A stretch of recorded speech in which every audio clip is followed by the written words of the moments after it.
सभी मित्रों का स्वागत करता हूं। पीटीटी एग्जाम 2023 सफलतापूर्वक हो चुका है और इसके जीके का जो आंसर की है वो हम अभी देखने वाले हैं। तो चलिए साथियों देखते हैं पहला क्वेश्चन क्या है स्क्रीन पर।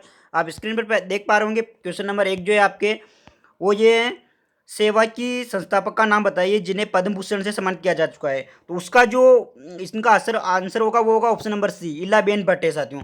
फिर अगला प्रश्न जो है प्रश्न नंबर 102वां जो प्रश्न है वो है इसमें ये क्वेश्चन से अपने ट्रिस्टी विद डेस्टिन भाषण में निम्नलिखित में से किसने कहा था कि हमारी पीढ़ी के सबसे महान व्यक्ति की महत्वाकांक्षा हर आंख आंसू पहुंचती रहेगी। तो ये जवाहरलाल नेहरू ने कहा था साथियों। तो इसका करेक्ट आंसर क्या हो जाएगा? ऑप्शन नंबर डी हो जाएगा। अब अगला प्रश्न जो है साथियों वो आता है 130 प्रश्न। 130 प्रश्न जो आता है वो निम्नलिखित में से कौन से एक भारतीय भौतिक वैज्ञानिक थे जिन्हें फाइबर ऑप्टिक्स का जनक कहा जाता है? तो वो जो है हमारे वो आ जाएंगे साथियों हमारे ऑप्शन नंबर ए। ऑप्शन नंबर ए इसका करेक्ट आंसर होगा। अगला जो साथियों चलते हैं हम अगला 174 जो प्रश्न है साथियों वो है चित्तौड़ किले को किस वर्ष, तो ध्यान रखना चित्तौड़ किले को जो वो उसको यूनेस्को में शामिल किया था तो वो किया था 2013 में। अगला प्रश्न जो आता है साथियों अगला प्रश्न आ जाता है साहित्य अकादमी पुरस्कार 2022 के बारे में बात कर रहा है और पुस्तक का नाम बता रहा है ये अलेको अम्बा। तो इसमें आ जाएगा कमल रंगा। ठीक है साथियों, option number D correct answer हो जाएगा इसका। अगला प्रश्न जो आता है साथियों 106वां जो प्रश्न आता है तो उसमें निम्नलिखित में से किसे फ्रांस सरकार ने के सर्वोच्च सम्मान इससे सम्मानित किया था गया था फ्रांस के जो किया गया था साथियों उसमें आ जाएगा आपके option number D. Option number D में आ जाएगा आपके अरुणा साईराम को। अगला जो प्रश्न नंबर 7वां आता है साथियों वो है कि निम्नलिखित में से कौन भारतीय पहले व्यक्ति थे? तो इसमें ध्यान रखना कौन से वो पहले व्यक्ति थे। तो इसमें आ जाएगा ऑप्शन नंबर आपका ए। ऑप्शन नंबर ए आ जाएगा बीवी दोषी। ठीक है साथियों। अगला जो प्रश्न है प्रश्न नंबर 7 तक हमने देख लिया। अगला प्रश्न जो आता है 8वां प्रश्न है। 8वां प्रश्न में क्या आता है साथियों? क्वेश्चन नंबर 8 में जोधपुर क्षेत्र की जो ऊपरी जलाशय के बारे में बात करा तो इसको हम क्या कहते हैं? जोधपुर की जो ऊपरी जलाशय है उनको जालरा कहते हैं साथियों। अगला प्रश्न जो आता है साथियों अगला प्रश्न आता है राजस्थान के प्रथम राज्यपाल के अगर बारे में बात करते हैं तो वो है हमारे गुरुमुख निहाल सिंह। ऑप्शन नंबर सी जो करेक्ट आंसर हो जाएगा। 84 खंभों की छतरी के बारे में अगला प्रश्न जो आता है साथियों ये आता है 84 खंभों की छतरी। तो ये बूंदी को कहते हैं हम। बूंदी जो है ना वो 84 खंभों की छतरी के लिए प्रसिद्ध है और वो स्थित है वहाँ पर। अगला क्वेश्चन जो आता है साथियों क्वेश्चन नंबर अगला जो आता है 111वां क्वेश्चन आता है राजस्थान सेवा संघ के बारे में बात कर रहा है और उसकी स्थापना 1920 में। तो ध्यान रखना अजमेर ले आए थे इसको, लेकिन 1919 में जो ये थे वर्धा वर्धा में था साथियों। अगला क्वेश्चन आता है साथियों आपके सामने 112वां क्वेश्चन। 112वां क्वेश्चन क्या क्या कह रहा है साथियों ये कि राजस्थान में लोकसभा की सीटें के बारे में बात करते हैं। राजस्थान में लोकसभा की सीटें 25 है साथियों। जो 25 करके आया उसका आंसर बिल्कुल करेक्ट है। अगला क्वेश्चन जो ये कह रहा है ना साथियों कि सीवी रमन साहब हैं उन्होंने किस शहर को गौरव का द्वीप, तो ये हमारे जयपुर शहर को कहा था साथियों। किस शहर को कहा था? ये जयपुर शहर को। ये ऑप्शन जो है करेक्ट आंसर आ जाएगा इसका। अगला क्वेश्चन जो आता है 114वां नंबर का जो क्वेश्चन आता है राजस्थान का कौन सा नृत्य है जो यूनेस्को की अमूर्त इसमें तो सर ये साथियों कालबेलिया नृत्य आ जाएगा। कालबेलिया नृत्य जो है इसका करेक्ट आंसर होगा डी ऑप्शन। अगला जो क्वेश्चन आता है कि जल विद्युत उत्पादन राणा प्रताप सागर जो उसकी ये साथियों वो आ जाएगा आपके कितना 172 मेगावाट इसका करेक्ट आंसर होगा। अगला क्वेश्चन 16वां नंबर 116वां नंबर का क्वेश्चन जो आता है ना साथियों वो क्वेश्चन आपसे क्या पूछ रहा है? वो क्वेश्चन कह रहा है कि भारत में G20 स्पेस इकोनॉमी तो लीडर्स मीटिंग का जो आयोजन किया गया था ना साथियों वो किया गया शिलोंग में। ऑप्शन नंबर सी इसका करेक्ट आंसर हो जाएगा। ऑप्शन नंबर सी जो है ना वो इसका क्या हो जाएगा साथियों? करेक्ट आंसर हो जाएगा। अगला 117वां प्रश्न आपसे कह रहा है कि किस देश के प्रस्ताव पर संयुक्त राष्ट्र महासभा ने वर्ष 2023 को अंतर्राष्ट्रीय बाजरा वर्ष, तो साथियों इसका जो करेक्ट आंसर आएगा ना वो क्या आएगा? आपके 117वां का करेक्ट आंसर भारत आएगा साथियों। क्या आएगा? भारत इसका करेक्ट आंसर आएगा। अगला जो प्रश्न आता है 118वां प्रश्न आता है वो प्रश्न 118वां जो प्रश्न है वो है साथियों किस भारतीय मेगा शहर ने ईज ऑफ मूविंग इंडेक्स है? तो साथियों इसका 2022 में जो है ना वो कौन सा आ जाएगा? पुणे आ जाएगा साथियों। बी ऑप्शन करेक्ट आंसर आ जाएगा इसका। अगला प्रश्न जो आता है ना साथियों प्रधानमंत्री मोदी जी ने किस शहर की भारत की पहली जल मेट्रो का जो इसका उद्घाटन किस शहर का किया था साथियों? तो जो मोदी जी हैं उन्होंने कोच्चि का किया था साथियों। कौन सा? Option number A correct answer आ जाएगा। अगला क्वेश्चन जो आता है साथियों अगला क्वेश्चन हमारे सामने है 120वां क्वेश्चन है। ये कह रहा है निम्नलिखित में से किस फिल्म ने हाल ही में वृत्त चित्र लघु फिल्म श्रेणी का, तो साथियों इसका जो करेक्ट आंसर हो जाएगा ना द एलिफेंट वाला करेक्ट ए ऑप्शन जो है ना साथियों ये करेक्ट इसका आंसर हो जाएगा। अगला क्वेश्चन जो आता है साथियों किस देश के उच्चायोग, इसका आंसर जो होगा ना साथियों, करेक्ट आंसर हो जाएगा इसका ऑस्ट्रेलिया। ध्यान रखना, इसका करेक्ट आंसर क्या हो जाएगा, ऑस्ट्रेलिया हो जाएगा। अगला प्रश्न जो आपके सामने आता है ना साथियों, दुबई में वैश्विक शिक्षा, ये वाला प्रश्न जो है ना, इसका करेक्ट आंसर क्या आ जाएगा साथियों, आपके जो दुबई वाला वैश्विक शिक्षा और प्रशिक्षण प्रदर्शनी में जो है ना साथियों, भारत भारत भारत इसका करेक्ट आंसर आ जाएगा साथियों। अगला प्रश्न जो आता है, राजस्थान बजट 2023 के बारे में, थीम के बारे में बात कर रहा था, तो इसके बारे में राहत, बी ऑप्शन जो है ना साथियों, राहत, ये करेक्ट आंसर आ जाएगा। हम प्रश्न संख्या 124 की ओर चलते हैं। 124वां प्रश्न जो हमें ये पूछना चाहता है, आलमगीरी नामा, तो ये साथियों आलमगीरी नामा जो है ना, औरंगजेब का शासन, मतलब कि option number C correct answer आ जाएगा इसका। अगला प्रश्न जो आता है ना साथियों, आ जाए, कांग्रेस के निम्नलिखित में से किस वर्ष की कांग्रेस के अधिवेशन में जवाहरलाल नेहरू को कांग्रेस का अध्यक्ष चुना गया था, तो ये चुना गया था हमारे लाहौर अधिवेशन। लाहौर अधिवेशन, ऑप्शन कौन सा, ऑप्शन डी इसमें करेक्ट आंसर आ जाएगा, 1929 वाला। सबसे शक्तिशाली चोल शासक, तो इसका जो करेक्ट आंसर आ जाएगा साथियों, ये आ जाएगा राजराज प्रथम, यानी कौन सा ऑप्शन, ऑप्शन नंबर सी। अगला जो क्वेश्चन आता है साथियों, वो आता है भारत माता का पहला चित्र, तो भारत माता का पहला चित्र जो है ना साथियों, कौन सा क्वेश्चन है हमारा, 127वां प्रश्न जो है ना, उसका आ जाएगा अभिंद्रनाथ टैगोर, ठीक है ना।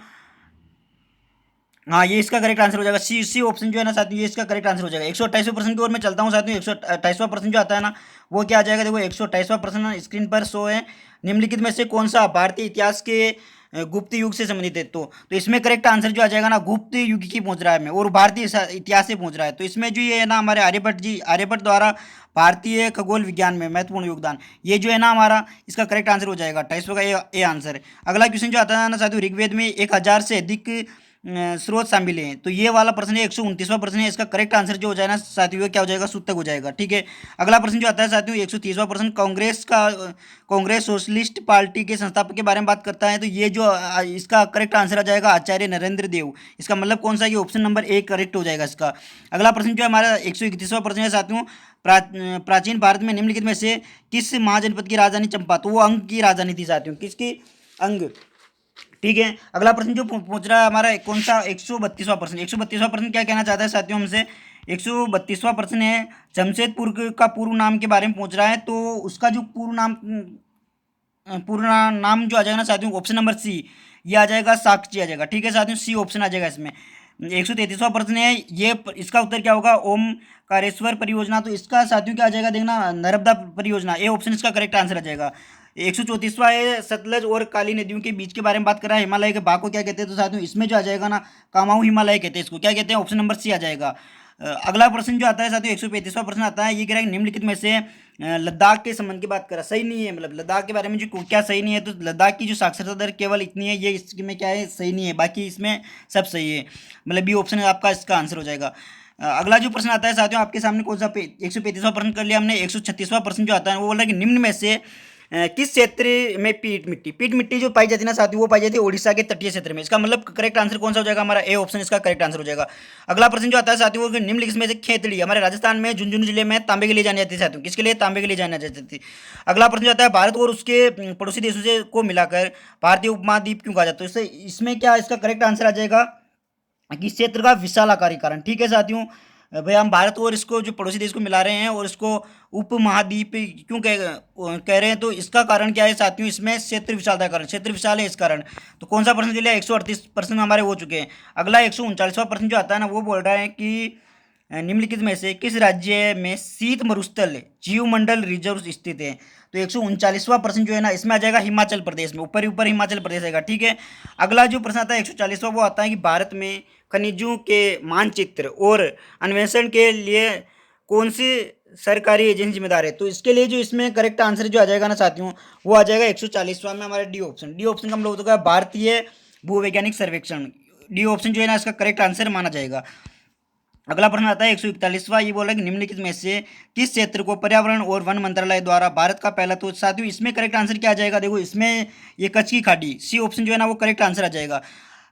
मैं अब प्रश्न संख्या 142 की ओर चलता हूँ साथियों। 142 में क्या बोल रहा है, ये प्रसिद्ध पुस्तक है आज भी खरे हैं तालाब, तो इस ये प्रसिद्ध पुस्तक है ना साथियों, प्रश्न संख्या 142 का, तो ये अनुपम मिश्रा की है, क्या किसकी है साथियों? ये option number B Anupam Mishra की है। अगला क्वेश्चन जो आता है 143वां क्वेश्चन आता है, वो ये कह रहा है कि हम जैव ईंधन में एल्कोहल को दो रूपों में प्रयोग करते हैं, तो उसमें क्या क्या प्रश्न आ जाएगा साथियों? मेथेनॉल और इथेनॉल। डी ऑप्शन इसका करेक्ट आंसर हो जाएगा। 144वां प्रश्न ये जो कि निम्नलिखित में से कौन सा तत्व? तो फ्लोराइड जो एक तत्व है साथियों, ये क्या है हमारा? ये मतलब भूजल प्रदूषण के लिए जिम्मेदार है। अगला क्वेश्चन जो आता है साथियों 145वां क्वेश्चन जो है ना, 145वां प्रश्न जो है साथियों, प्रश्न क्या है देखो, प्रश्न जो है ना हमारे सामने वो ये है 145वां कि UNFCCC का अर्थ क्या है? तो इसका अर्थ जो होगा ना साथियों, इसका अर्थ होगा option number D. Option number D को मैं थोड़ा ऊपर लाता हूँ, इसका उत्तर ऑप्शन नंबर डी होगा। ऑप्शन नंबर डी में क्या? United nation framework convention on climate change, ठीक है ना। डी ऑप्शन इसका करेक्ट आंसर होगा। 146वां प्रश्न क्या कह रहा है हमसे? 146वां प्रश्न का निम्नलिखित में से किसे लोकप्रिय रूप में Waterman of India, Waterman of India के नाम से किसे जाना जाता है? तो वाटरमैन राजेंद्र सिंह को जाना जाता है साथियों, ठीक है। अगला प्रश्न 147वां आता है, कार्बन डाइऑक्साइड गैस के बारे में बात कर रहे हैं। 147वां प्रश्न, कार्बन डाइऑक्साइड गैस को मुख्य रूप से ग्रीन हाउस गैस, तो इसका कारण ये रहेगा साथियों इनमें से कोई नहीं। क्यों? क्योंकि इसका ये गर्म धाराओं को रोकता है, तो ऐसा कुछ नहीं है इसमें, ठीक है ना। अगला प्रश्न जो आता है आपके सामने, अगला प्रश्न आ गया 148वां प्रश्न क्या कहना चाहता है हमसे? ये कह रहा है कि बुकर पुरस्कार जीतने वाले प्रथम भारतीय, तो इसमें आ जाएगा अरुंधति रॉय, ठीक है साथियों, ये ऑप्शन करेक्ट आंसर आ जाएगा इसमें। 149वां प्रश्न आता है, ये सुश्री बचिंद्र पाल ने, तो साथियों इसमें जो करेक्ट आंसर आएगा ना बचिंद्र पाल में, ये सास की भावना के लिए, कौन सा? बी ऑप्शन करेक्ट आ जाएगा। लास्ट प्रश्न है हमारा 150वां प्रश्न जो है जीके का, अली अकबर खान निम्नलिखित में से, तो ये जो आएगा ना साथियों, इसका करेक्ट आंसर आ जाएगा सरोद के लिए, बी ऑप्शन। तो साथियों कोई भी आपको समस्या हो तो आप कमेंट करके बताना। अभी हम दूसरे सब्जेक्ट की आंसर की भी डाल रहे हैं, और हम इसका आपको एग्जैक्ट आंकड़ा बताएंगे कि आपका कितने अंक पर सिलेक्शन हो जाएगा, मतलब आपके कितने नंबर आ रहे हैं, कैटेगरी वाइज बताएंगे, तो आपको पहली चॉइस मिल जाएगी, पहली कॉलेज मिल जाएगी साथियों। तो आप चैनल को सब्सक्राइब कर लेना, लाइक, अच्छा लगा वो वीडियो तो लाइक करना, और अभी आप चैनल को सब्सक्राइब करके जरूर रखना। हम जितने भी पोर्शन है उनके आंसर की डालेंगे, और उसके बाद में हम एक बिल्कुल सटीक कट ऑफ वाला वीडियो बनाएंगे, जिससे आपको यह पता चला कि हमें पहली कॉलेज मिलेगी या नहीं मिलेगी, आपके नंबर कैलकुलेट करके। ठीक है साथियों, धन्यवाद।